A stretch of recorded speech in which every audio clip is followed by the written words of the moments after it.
So here's what I'd ask you to do. Consequences to teach. I'd ask you to ask yourself these 4 questions.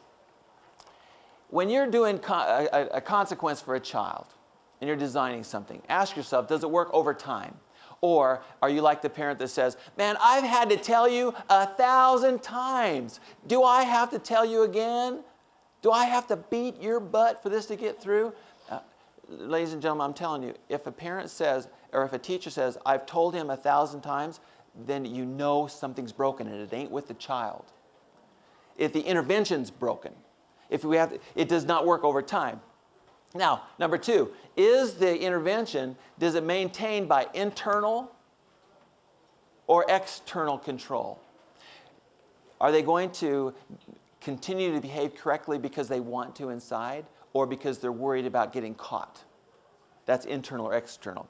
Does it produce results in multiple settings? If you train them and in Rachel's 6th grade classroom, and the student is behaving well there, but they're a terror in music, the behavioral intervention isn't working. And the other thing is, how would you feel if you're on the other end of that intervention? If you feel humiliated, if you feel discouraged, unmotivated, then the behavioral intervention isn't the most effective intervention. So that's the difference between a consequence that teaches and a punitive consequence, punishers.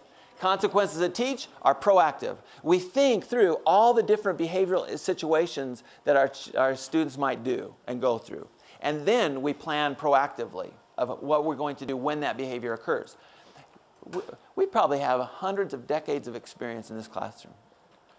I'm sure of it. So with all the experience we have, can't you anticipate some of your problematic behavior? We can. So just anticipate the darn thing and plan for it.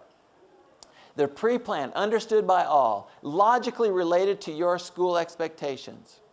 Consequences that teaches and reinforces these logical related replacement behaviors. And Rachel's going to talk a little bit about replacement behaviors. And then it uses an internal locus of control for the student.